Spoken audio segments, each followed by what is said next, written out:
دوستان محترم، السلام علیکم ورحمۃ اللہ وبرکاتہ۔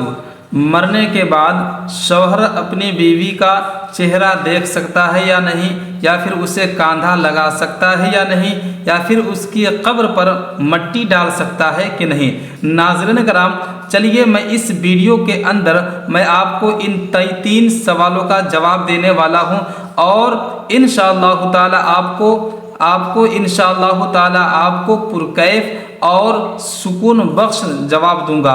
ناظرین کرام، ویڈیو کے آخر تک بنے رہیے گا اور پوری بات سمجھ کر کے جائیے گا۔ ناظرین کرام، جیسا کہ ابھی ہمارے معاشرے میں، ہمارے سماج میں اور ہماری قوم کے اندر اتنی جہالت ہے، لوگ اتنے دین سے دور اور غافل ہو گئے ہیں کہ انہیں دین کا صحیح مسئلہ بھی جانکاری نہیں ہے، اور پھر انہیں صحیح مسئلہ بھی طریقہ معلوم نہیں ہوتا ہے، ان کو مسئلہ بھی معلوم نہیں ہوتا ہے۔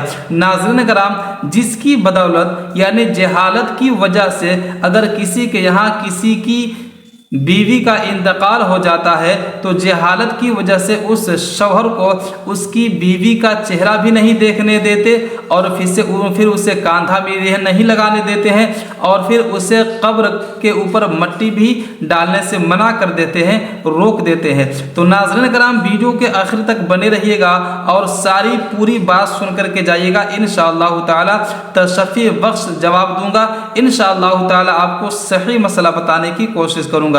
تو ناظرین کرام، آخر یہ سب ایسا کیوں ہو رہا ہے کہ شوہر کو اپنی بیوی کا چہرہ دیکھنے سے روکا جا رہا ہے، قبر پر مٹی ڈالنے سے روکا جا رہا ہے، اور اس کی جنازے کو کاندھا لگانے سے بھی روک دیا جا رہا ہے؟ ناظرین کرام، اگر اس پر غور کریں گے تو یقیناً آپ کو معلوم چلے گا کہ یہ جہالت کی بنیاد پر ہو رہا ہے۔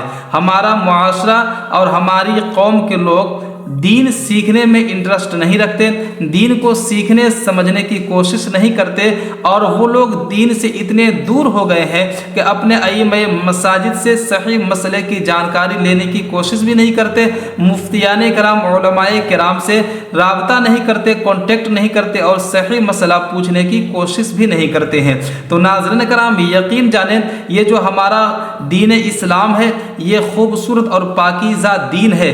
اس دین کے اندر اللہ تبارک و تعالی ہمیں کیسا کیسا حکم عطا فرمایا ہے، اور شریعت نے کن باتوں سے روکا ہے، اور شریعت نے کن باتوں کو کرنے کی اجازت دی ہے۔ یقین جانیں کہ ضروریات دین کا علم رکھنا، سیکھنا ہر مسلمان مرد اور عورت پر فرض ہے۔ تو ناظرین کرام، چلیے میں آپ کو صحیح مسئلہ بتانے کی کوشش کروں گا۔ الحمدللہ، اللہ تبارک و تعالی ہم سب کو صاحب علم بنایا ہے، اور مجھے اللہ تبارک و تعالی نے جتنا علم دیا ہے، اپنے علم کے بنا پر، اپنے علم کے اندر سے میں جتنا جانتا ہوں، اپنی جانکاری کے مطابق چلیے قرآن و حدیث اور شریعت کی بات میں آپ کو صحیح جانکاری پہنچانے کی کوشش کروں گا۔ تو ناظرین کرام، اگر کسی کے یہاں کسی کی بیوی کا انتقال ہو جاتا ہے تو یقیناً اس کا شوہر اس کا چہرہ بھی دیکھ سکتا ہے، اپنی بیوی کا کاندھا بھی لگا سکتا ہے، اور اپنی بیوی کے قبر کے اوپر مٹی بھی ڈال سکتا ہے۔ ناظرین کرام، شریعت نے ہمیں اس بات سے کہیں بھی روکا نہیں ہے، اور شریعت میں اس چیز کی، اس بات کی ممانعت بھی نہیں آئی ہے۔ تو ناظرین کرام، میں امید کرتا ہوں کہ آپ کو صحیح مسئلہ معلوم ہو گیا ہے، اور آپ کو دین کی سمجھ آ گئی ہوگی۔ تو ناظرین کرام، یہ مسئلہ آپ کو بخوبی معلوم ہو گیا ہوگا، اور آپ اچھے طریقے سے سمجھ بھی گئے ہوں گے۔ چلیے دعا کرتے ہیں اللہ تبارک و تعالی ہم سب کو صحیح دین سیکھنے اور سمجھنے کی توفیق عطا فرمائے، اور ہم سب کی چھوٹی بڑی نیکیوں کو قبول فرمائے۔ ثواب کی نیت سے اس ویڈیو کو اپنے تمام دوستوں تک ضرور شیئر کریں۔ اللہ تبارک و تعالی آپ سب کو جزائے خیر عطا فرمائے گا، آپ سب کو اس کا بدلہ، اس کا اجر و ثواب عطا فرمائے گا۔ ناظرین کرام، دعا کرتے ہیں اللہ تبارک و تعالی ہم سب کو صحیح دین سیکھنے سمجھنے کی توفیق عطا فرمائے۔ آمین ثم آمین بجاہ سید المرسلین۔